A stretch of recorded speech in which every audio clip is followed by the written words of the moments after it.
సమర్థ సద్గురు సాయినాథ్ మహారాజ్కి జై. మన సాయి భక్తులందరికీ నమస్తే అండి. అందరూ ఎలా ఉన్నారు ఫ్రెండ్స్? ఏం చేస్తున్నారండి? ఈరోజు వీడియోలోకి వెళ్లే ముందు బాబా గారి ఆశీస్సులు మీ అందరికీ దొరకాలని మనస్ఫూర్తిగా కోరుకుంటున్నాను. ఇంకా ఈరోజు బాబా ఏమంటున్నారు అనంటే, బిడ్డ, నీ జీవితంలోకి మూడవ వ్యక్తి ప్రవేశించారు. వాళ్ళ వల్ల నువ్వు చాలా వరకు కూడా నష్టపోవలసి వస్తుంది. ఎందువల్లంటే నీకు ఇష్టమైన వాళ్ళని దూరం చేయబోతున్నారు తల్లి వాళ్ళు. నువ్వు గనక అశ్రద్ధ చేశావు అనంటే కనుక నీ జీవితాన్నే నువ్వు కోల్పోవలసిన పరిస్థితి అనేది ఏర్పడుతుంది. అందువల్ల నువ్వు చాలా వరకు కూడా జాగ్రత్త పడాలి అని ముందుగానే బాబా మనకు ఒక సందేశాన్ని పంపిస్తున్నారండి. ఎవరు ఆ మూడవ వ్యక్తి? మనకిష్టమైన వాళ్ళని దూరం చేయాలని ఎందుకు అనుకుంటున్నారు అనే విషయాన్ని ఈరోజు వీడియోలో క్లియర్గా తెలుసుకుందాము.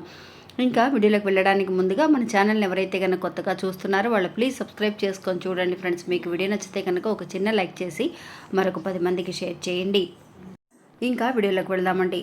సాధారణంగా అండి బాబా పంపించే మెసేజెస్ అంటే సందేశాలన్నీ కూడా మనకి ముందుగానే మనల్ని జాగ్రత్త పడేలాగా, అంటే ఏ పని అయితే చెయ్యాలి ఏ పని చేయకూడదు అని మనం కొంచెం టెన్షన్లో ఉన్నప్పుడు, అంటే కన్ఫ్యూషన్లో ఉన్నప్పుడు బాబా దగ్గర నుంచి ఇలాంటి సందేశాలు వచ్చినప్పుడు మంచి క్లారిటీ అనేది మనకి దొరుకుతుందండి. చాలామంది కూడా అదే చెప్తున్నారు, అక్క నిజంగా ఇలాంటి సిచ్యువేషన్లో ఉన్నాను, బాబా మెసేజ్ వచ్చిన తర్వాత చాలా వరకు కూడా నేను ఒక స్టాండర్డ్ అయిన ఒక మైండ్ సెట్కి వచ్చేసానక్క అని చెప్పి చాలామంది అంటున్నారండి. అది మనం చేసే ప్రయత్నం ఏమీ కాదు. బాబా ఎవరికైతే కనుక ఇలాంటి సందేశాలు వెళ్ళి చేరాలో ఆయన ఖచ్చితంగా వాళ్ళ దగ్గరికి వెళ్ళి చేరుస్తారండి. అలాగే ఈరోజు చెప్పే ఈ సందేశం కూడా అండి ఇప్పుడున్న జనరేషన్లో చాలామంది, అంటే దగ్గర 99% మనం తెలుసుకోవాల్సిన ఒక విషయం అండి. అంతేకాకుండా మనం ఎప్పుడైతే కనుక బాబా దగ్గర నుంచి ఒక సందేశం వస్తుందో అది మంచి అలర్ట్గా, అంటే ఖచ్చితంగా మనం వినాలని ప్రయత్నిస్తూ ఉంటాం. అలా వినడం మాత్రమే కాకుండా అది ఫాలో చేయడానికి కూడా మనం ప్రయత్నించాలండి. ఏదో విన్నాం కదా, మనం చెప్పారులే అని చెప్పేసి వినేసేసి మళ్ళీ వాళ్ళని అనుకుంటాం. వీడియో వినేటప్పుడు మనకు అనిపిస్తుంది బాబా ఇలా చెప్పారు కదా అని, కానీ మళ్ళీ కూడా మన మైండ్ సెట్ అనేది మారకూడదండి. ఒక్కసారి ఫిక్స్ అయ్యాము అని అంటే ఖచ్చితంగా ఏం చెప్తున్నారో బాబా అది ఫాలో అయ్యేలాగా ఉంటేనే మనం గనక నిజంగా బాబా మీద భక్తిని పెట్టుకున్నట్టుగా అర్థమవుతుంది. ఇంకా బాబా ఈరోజు చెప్పొచ్చే విషయం ఏంటి అని అంటే, తల్లి నీ జీవితంలోకి ఒక థర్డ్ పర్సన్ ఎంటర్ అయ్యారు, అంటే ప్రవేశించారు అని చెప్తున్నారండి. వాళ్ళ వల్ల కొన్ని ప్రాబ్లమ్స్ రావడం మాత్రమే కాకుండా నీకు ఇష్టమైన వాళ్ళని దూరం చేయబోతున్నారు. నువ్వు జాగ్రత్త పడు. ఆ తర్వాత వాళ్ళని నువ్వు మళ్ళీ తిరిగి పొందాలన్నా కూడా నీ జీవితంలోకి పొందలేవు అని. ఇది అక్షరాలా జరిగిన ఒక విషయం అండి. మనం చేసే ప్రతి సందేశము కూడా మనం ప్రాక్టికల్గా చూసి నిజంగా మనకి ఇలాంటి సిచ్యువేషన్స్ జరుగుతూ ఉన్నాయి అందరి జీవితాల్లో అని తెలిసిన విషయాలనే మనం తెలియజేస్తూ ఉన్నాము. అలాగే ఈరోజు తెలిసిన ఈ విషయం కూడా అండి ఖచ్చితంగా అందరం తెలుసుకోవాల్సిన ఒక విషయం అండి. ఈ కథలో అండి ఇప్పుడు ఒక చిన్న కథ ద్వారా తెలుసుకోబోతున్నాం. ఈ కథలో 2 భార్యాభర్తలు ఉన్నారండి. ఈ భార్యాభర్తలు చాలా వరకు అన్యోన్యంగా ఒక లవ్ మ్యారేజ్ చేసుకొని మంచి అండర్స్టాండింగ్తో వాళ్ళ అమ్మా నాన్నల్ని ఒప్పించి ఎన్ని గొడవలు వచ్చినా కూడా పెద్దవాళ్ళ ఆశీర్వాదం ఉండాలి అని చెప్పి వెయిట్ చేసి, అంటే లవ్ చేసిన తర్వాత అంటే 5 సంవత్సరాలుగా తెలుసండి వాళ్ళ ఇంట్లో వాళ్ళు కూడా ఒప్పుకోవడానికి కొంత టైం అనేది పట్టింది. అది కూడా ఒక 4-5 ఏళ్ళు టైం పట్టింది. అన్ని సంవత్సరాలు ఆగి వాళ్ళ పెద్దవాళ్ళ ఆశీర్వాదంతో చేసుకున్నారు. ఈరోజు మంచి హ్యాపీగా ఉన్నారు. వాళ్ళకు ఒక 12 బిడ్డ కూడా మగబిడ్డ పుట్టాడండి. ఇంకా వాళ్ళ జీవితం అలా సాగుతూ ఉన్న సిచ్యువేషన్లో వాళ్ళ ఇంట్లోకి ఒక థర్డ్ పర్సన్ ఎంటర్ అయ్యారండి. అది ఎవరు అని అంటే వాళ్ళ హస్బెండ్కి ఫ్రెండ్ అనమాట. ఆయన ఎలా ఎంటర్ అయ్యారు అని అంటే, మామూలుగా ఆ హస్బెండ్కి స్కూల్లో చదువుకున్నప్పటి నుంచి అతని ఫ్రెండ్ అండి. ఇప్పుడు ఇలాగ ఒక ఆఫీస్ మూలంగా మళ్ళీ కూడా వాళ్ళ కమ్యూనికేషన్ అనేది పెరిగిందనమాట. అంటే వాళ్ళకి మధ్యలో ఒక టచ్ అనేది కొంచెం మధ్యలో ఒక గ్యాప్ వచ్చినా కూడా ఈ ఆఫీస్లో పనిచేయటం వల్ల అప్పుడు ఇద్దరు కూడా మీట్ అవ్వడం అనేది జరిగింది. అప్పుడు వాళ్ళిద్దరూ కూడా కూర్చొని మాట్లాడుకోవడం, ఇక్కడ జాబ్ చేస్తున్నాం, మళ్ళీ ఇదే ఆఫీస్లో ఇలా వచ్చేసి ఇద్దరం కూడా జాబ్ చేస్తామని అస్సలు అనుకోలేదురా అని చెప్పి ఇద్దరు మాట్లాడుకుంటారండి. చాలా మంచి ఫ్రెండ్స్ అనమాట. అలాంటప్పుడు ఆ ఫ్రెండ్స్ని మాట్లాడుతున్నప్పుడు ఇతను ఏం చేస్తాడు అని అంటే, అరే రారా ఒకసారి మా ఇంటికి భోజనానికి రా అని చెప్పి పిలుస్తాడండి. పిలిచినప్పుడు సరే అని చెప్పి అతను కూడా వస్తాడనమాట. వచ్చినప్పుడు సరే అని ఇంటికి తీసుకొస్తాడు. వచ్చిన తర్వాత మనం మామూలుగా సాధారణంగా ఇల్లు అనేది ఎలా ఉందో చూస్తాం. ఇంట్లో వాళ్ళు ఎలా ఉన్నారు, అబ్బా అమ్మాయి చూస్తే వాళ్ళ వైఫ్ చాలా బాగుందనో, ఇల్లు చాలా శుభ్రంగా పెట్టుకున్నారనో మనం ఏదో ఒకటి అనుకుంటాం కదా మనసులో. అలాగే అతని మనసులో కలిగిన ఆలోచన చూడండి ఫ్రెండ్స్. అతని ఫ్రెండ్ భార్యని చూడంగానే అతను ఒక ఇంప్రెషన్ అండి.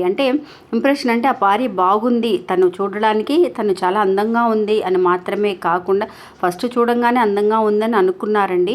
ఇంకా తర్వాత మళ్ళీ వాళ్ళ ఇంటికి రావడం, తనతో మాట్లాడడం, వైఫ్తో మాట్లాడడం, ఇలాగా తను ఒక ఫ్రెండ్గా అనుకుంటుందన్నమాట. తను కూడా హస్బెండ్ తీసుకొచ్చి పరిచయం చేశారు కాబట్టి హస్బెండ్ మీద తనకి చాలా నమ్మకం. మంచి ఫ్రెండ్, అతనికి ఉండే ఫ్రెండ్స్ కూడా చాలా మంచిగా ఉంటారు అని.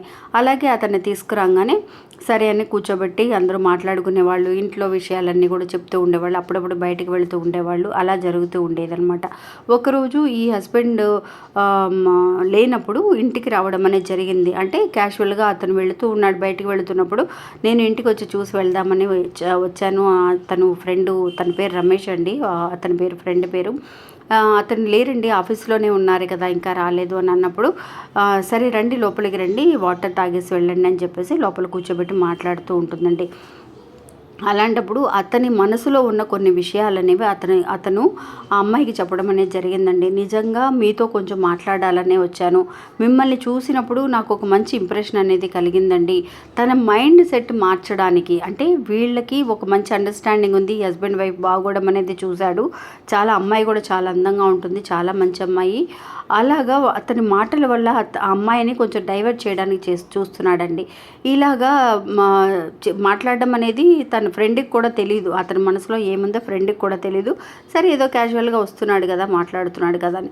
అప్పుడు తను మాట్లాడిన మాటలను బట్టి వైఫ్కి అర్థమవుతుందనమాట. అతని ఆలోచనలు మంచిగా లేవు, అతను ఏదో ఫ్రెండ్గా వస్తున్నాడని అనుకున్నాను, కానీ ఇలా మాట్లాడుతున్నాడు అని చెప్పి తనకు అర్థమైందండి. ఆ తర్వాత సరేలే హస్బెండ్తో మాట్లాడదాము అని చెప్పేసి హస్బెండ్ ఆ రోజు నైట్ ఇంటికి వచ్చిన తర్వాత హస్బెండ్తో చెప్తుందండి, ఏమండి మీ ఫ్రెండు అతను వస్తున్నాడు, ఈరోజు కూడా మధ్యాహ్నం ఏదో పని మీద వస్తే ఇక్కడికి వచ్చారు, అతని మాటల్లో కొంచెం తేడా ఉందండి అని అంటే అతను నమ్మడండి.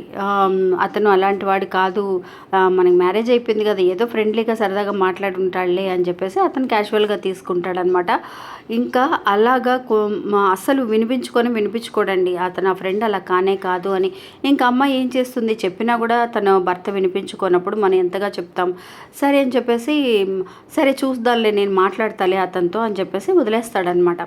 ఈ అమ్మాయికండి చాలా మంచిగా ఒక రిచ్ ఫ్యామిలీ లాగా చాలా బాగా బతకాలన్న ఆశ అనేది తనకు ఉందన్నమాట. అతని మాటల వల్ల నేను ఇంత సంపాదిస్తున్నాను, అంత సంపాదిస్తున్నాను, నాకు వాళ్ళు తెలుసు వీళ్ళు తెలుసు, మిమ్మల్ని ఫారెన్ తీసుకువెళతాను, ఇలాగని చెప్పి మంచి మాటలతో తనని మాయ చేయాలని చూస్తూ ఉన్నాడండి. కొన్ని రోజుల తర్వాత అతను చెప్పే మాటలు కూడా తను నమ్మేసిందండి.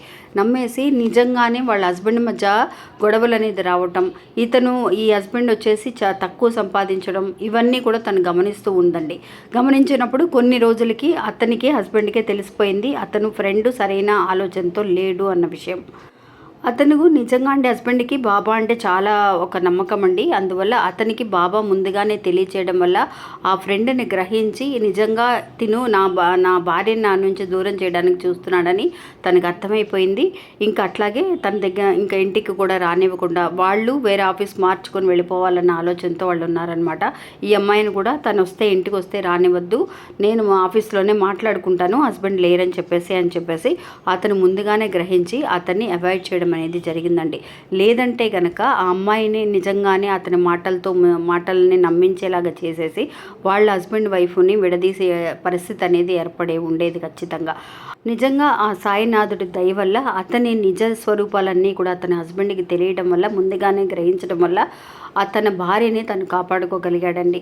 అందువల్ల ఎవరైనా సరే ఇలాంటి పరిస్థితుల్లో ఉంటే, ఎలాంటి వాళ్ళు థర్డ్ పర్సన్ ఎవరైనా సరే మన ఫ్యామిలీలోకి మన జీవితంలోకి ఎంటర్ అయ్యారు అని అంటే కనుక వాళ్ళ ప్రవర్తనలు అనేవి ఎలా ఉంటాయి, వాళ్ళ మాటలు ఎలా ఉంటాయి అనేది గ్రహించమని చెప్తున్నారు. అది ఆడవాళ్ళైనా సరే మగవాళ్ళైనా సరే. ఇంకా ఇది ఫ్రెండ్స్ ఈరోజు మన వీడియో. ఈ వీడియో కూడా మీ అందరికీ ఎంతో ఉపయోగపడుతుంది, ఒక నమ్మకాన్ని ధైర్యాన్ని ఇస్తుందని అనుకుంటున్నాను. నచ్చితే కనుక ఒక చిన్న లైక్ చేసి సపోర్ట్ చేయండి, మీ ఫ్రెండ్స్ కూడా షేర్ చేయండి. నమస్తే సాయిరామ్.